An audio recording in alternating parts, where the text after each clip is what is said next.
ఆకాశవాణి ప్రాంతీయ వార్తలు చదువుతున్నది డివి సత్యనారాయణ.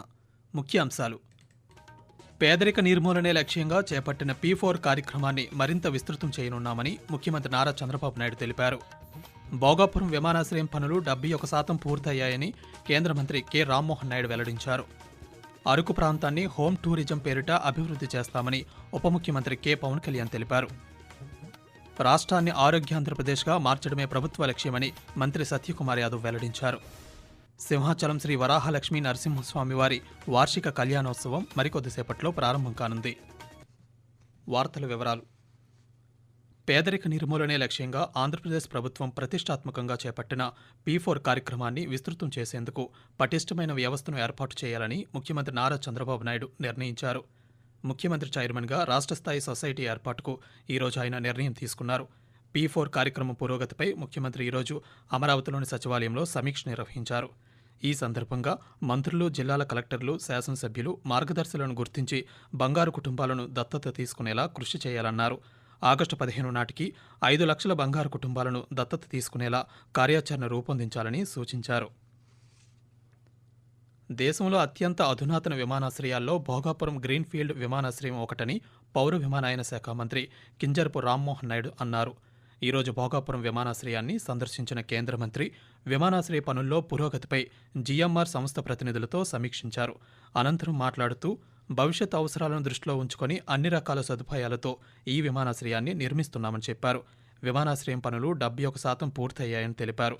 ఉత్తరాంధ్ర సంస్కృతి, సంప్రదాయం, కళలు తెలిసేలా విమానాశ్రయంలో కళానిలయం ఏర్పాటు చేస్తున్నామన్నారు. 2026 నాటికి భోగాపురం విమానాశ్రయం పనులు పూర్తవుతాయని కేంద్ర మంత్రి వెల్లడిస్తూ, అతి ముఖ్యమైనటువంటి ప్రాజెక్ట్ గా తీసుకున్న భోగాపురం ఎయిర్పోర్ట్ వీలైనంత త్వరగా కంప్లీట్ చేయాలన్న ఆలోచనతో రాష్ట్ర ముఖ్యమంత్రి వర్యులు చంద్రబాబు నాయుడు గారు ఇక్కడ ప్రత్యేకంగా రివ్యూ మీటింగ్ పెట్టి మా అందరికీ కూడా దశ నిర్దేశం చేయడం జరిగింది. ఆ స్ఫూర్తితో ఎప్పటికప్పుడు ఇక్కడికి రెగ్యులర్ ఇంటర్వెల్స్ లో రివ్యూ చేసుకొని ఎయిర్పోర్ట్ తాలూకా కార్యక్రమాలు అతి త్వరగా పూర్తి చేయాలన్న ఆలోచనతో ఇక్కడ ఉన్నటువంటి కాంట్రాక్టర్స్ అలాగే గవర్నమెంట్ సిబ్బంది అందరికీ కూడా ఒక కొలాబరేటివ్ ఎఫర్ట్ గా ముందుకు నడిపించే కార్యక్రమం చేస్తున్నాం. ఎయిర్పోర్ట్ కి ముఖ్యమైనటువంటిది రన్వే తాలూకా పనులు 65% గతంలో జరిగితే ఇప్పుడు 97% రన్వే తాలూకా పనులు కూడా మనం పూర్తి చేసుకున్నాం. కూటమి ప్రభుత్వ పాలనలో గ్రామీణ, పట్టణ రహదారులను యుద్ధ ప్రాతిపదికన పూర్తి చేస్తున్నామని రాష్ట్ర వ్యవసాయ శాఖ మంత్రి కింజరపు అచ్చెన్నాయుడు అన్నారు. ఈరోజు శ్రీకాకుళం జిల్లా పరిషత్ సర్వసభ్య సమావేశంలో పాల్గొన్న మంత్రి మాట్లాడుతూ, రాష్ట్ర వ్యాప్తంగా పల్లె పండుగ పేరుతో గ్రామీణ రహదారులను, వివిధ పథకాల కింద పట్టణ ప్రాంతాల రహదారులను శరవేగంగా పూర్తి చేస్తున్నామన్నారు. శ్రీకాకుళం జిల్లాలో 8 అసెంబ్లీ నియోజకవర్గాల పరిధిలో గడిచిన 10 నెలల్లో 1200 కోట్ల రూపాయలను రహదారుల నిర్మాణానికి, మరమ్మతులకు కేటాయించామని చెప్పారు. కేంద్ర ప్రభుత్వం ప్రతిష్టాత్మకంగా అమలు చేస్తున్న మహాత్మాగాంధీ జాతీయ గ్రామీణ ఉపాధి హామీ పథకాన్ని అమలు చేయడంలో శ్రీకాకుళం జిల్లా మొదటి స్థానంలో నిలిచిందని మంత్రి వెల్లడించారు. అరకు ప్రాంతాన్ని హోమ్ టూరిజం పేరిట అభివృద్ధి చేస్తామని ఉప ముఖ్యమంత్రి కె పవన్ కళ్యాణ్ అన్నారు. అల్లూరు సీతారామరాజు జిల్లాలో 2వ రోజు ఆయన పర్యటన కొనసాగింది. డుంబ్రిగూడ మండలం కురిడి గ్రామంలో ఈరోజు నిర్వహించిన రచ్చబండ కార్యక్రమంలో ఆయన పాల్గొన్నారు. ఈ సందర్భంగా మాట్లాడుతూ కురిడి గ్రామాన్ని మోడల్ పర్యాటక కేంద్రంగా తీర్చిదిద్దుతామని తెలిపారు. ఉపాధి హామీ పథకంలో భాగంగా ఉద్యాన పంటల మొక్కలను అందజేస్తామన్నారు. పంచాయతీరాజ్, గ్రామీణాభివృద్ధి శాఖ, పర్యాటక శాఖ సంయుక్త కార్యాచరణతో గ్రామంలో ప్రకృతి వ్యవసాయం, పర్యాటకానికి ప్రోత్సాహకాలు కల్పిస్తామని పవన్ కళ్యాణ్ మాట్లాడుతూ, గిరిజన గ్రామ దేవతల విశ్వాసాల ఆధారంగా సాంస్కృతిక పర్యాటక కేంద్రాలుగా అభివృద్ధి, పండుగలు, ఉత్సవాల ద్వారా పర్యాటకులకు ఒక మంచి అనుభవం, యువతకి మీ మూలాల పట్ల గౌరవం.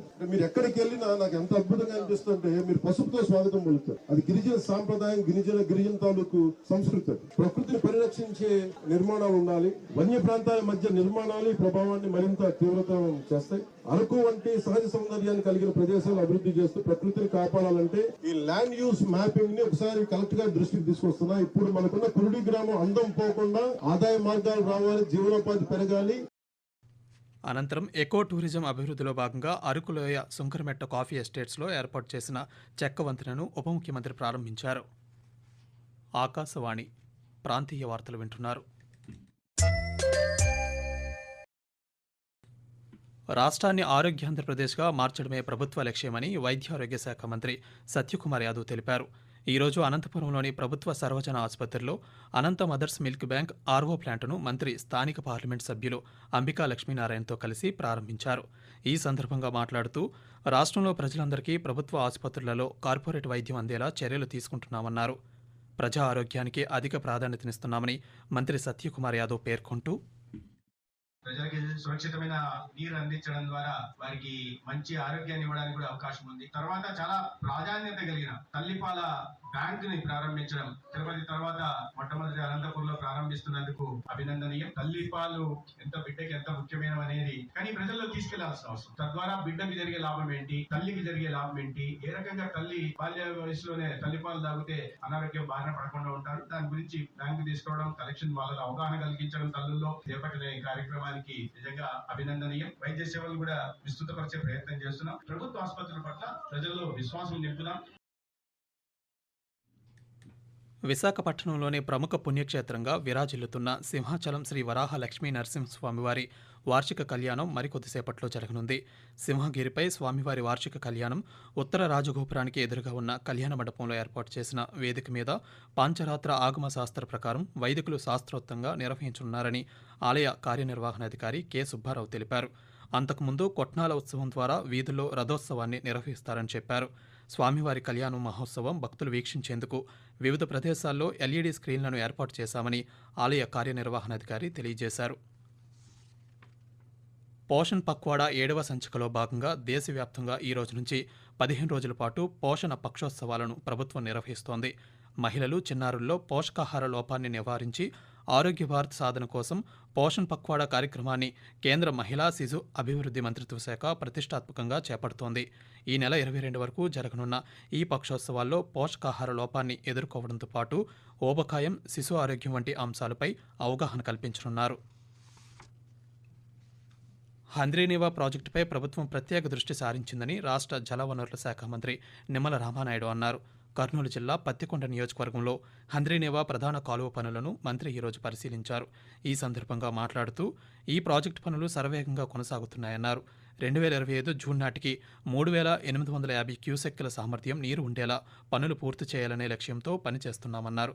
ముఖ్యమంత్రి నారా చంద్రబాబు నాయుడు వచ్చే వారంలో హంద్రీనేవా పనులను పరిశీలించనున్నారని మంత్రి తెలియజేస్తూ యుద్ధ ప్రాతిపదికన ఇవాళ పనులు శరవేగంగా జరుగుతున్నటువంటి పరిస్థితి. మనం మాలియాల దగ్గర నుండి ఏదైతే 216 కిలోమీటర్ జీడిపల్లి రిజర్వాయర్ కు కూడా ఇక్కడ 2 ప్యాకేజీల కింద ఇక్కడ పనులు జరుగుతున్నాయి. 216 కిలోమీటర్స్ ఇదంతా కూడా వైండింగ్ జరుగుతుంది. 3,850 క్యూసెక్ల నీరు సామర్థ్యం వెళ్ళేటువంటి విధంగా మెయిన్ కెనాల్ నుంచి మళ్ళీ పొంగనూరు బ్రాంచ్ కెనాల్, అదే విధంగా కుప్పం, ఈ రకంగా దగ్గర 700 కిలోమీటర్స్ వరకు కూడా ఈ యొక్క హంద్రీనేవా నీళ్లు వెళ్ళేటువంటి విధంగా నిర్మాణ పనుల్ని ప్రారంభించుకుని ఇది ఖచ్చితంగా జూన్ 10 కల్లా కంప్లీట్ చేయాలనేటువంటి ఒక లక్ష్యం చంద్రబాబు నాయుడు గారు ఇవ్వడం జరిగింది. ఒంటిమిట్ట శ్రీ కోదండరామస్వామి వార్షిక బ్రహ్మోత్సవాల్లో భాగంగా 3వ రోజైన ఈరోజు ఉదయం శ్రీరామచంద్రుడు సింహవాహనంపై వటపత్రసాయి అలంకారంలో భక్తులకు దర్శనమిచ్చారు. ఉదయం 7:30 ప్రారంభమైన స్వామివారి ఊరేగింపు భక్తజన బృందాలు చెక్క భజనలు, కోలాటహాలతో స్వామివారిని కీర్తిస్తుండగా మంగళ వాయిద్యాల నడుమ కోలాహలంగా జరిగింది. భక్తులు అడుగడుగునా కర్పూర హారతులు సమర్పించి స్వామివారిని దర్శించుకున్నారు. వాతావరణం. నైరుతి ఆగ్నేయ బంగాళాఖాతంలో ఏర్పడిన అల్పపీడనం వచ్చే 24 గంటల్లో పశ్చిమ మధ్య బంగాళాఖాతంలో ఉత్తర వాయువ్య దిశగా కదిలే అవకాశం ఉందని అమరావతిలోని భారత వాతావరణ కేంద్రం తెలిపింది. ఆ తర్వాత ఇది దిశ మార్చుకొని ఉత్తర ఈశాన్య దిశగా తిరిగి తదుపరి 24 గంటల్లో మధ్య బంగాళాఖాతంలో క్రమంగా బలహీనపడే అవకాశం ఉందని వెల్లడించింది. దీని ప్రభావంతో రేపు రాష్ట్రంలో పలు ప్రాంతాల్లో తేలికపాటి నుండి ఒక మోస్తరు వర్షాలు, ఉరుములతో కూడిన జల్లులు కొన్ని చోట్ల కురిసే అవకాశం ఉందని వాతావరణ శాఖ పేర్కొంది. ప్రాంతీయ వార్తలు ముగించే ముందు ముఖ్యాంశాలు మరోసారి. పేదరిక నిర్మూలనే లక్ష్యంగా చేపట్టిన P4 కార్యక్రమాన్ని మరింత విస్తృతం చేయనున్నామని ముఖ్యమంత్రి నారా చంద్రబాబు నాయుడు తెలిపారు. భోగాపురం విమానాశ్రయం పనులు 71% పూర్తయ్యాయని కేంద్ర మంత్రి కె రామ్మోహన్ నాయుడు వెల్లడించారు. అరకు ప్రాంతాన్ని హోమ్ టూరిజం పేరిట అభివృద్ధి చేస్తామని ఉప ముఖ్యమంత్రి కె పవన్ కళ్యాణ్ తెలిపారు. రాష్ట్రాన్ని ఆరోగ్యాంధ్రప్రదేశ్గా మార్చడమే ప్రభుత్వ లక్ష్యమని మంత్రి సత్యకుమార్ యాదవ్ వెల్లడించారు. ఆకాశవాణి ప్రాంతీయ వార్తలు ఇంతటితో సమాప్తం. రాత్రి 8:30 జాతీయ వార్తలు వింటారు.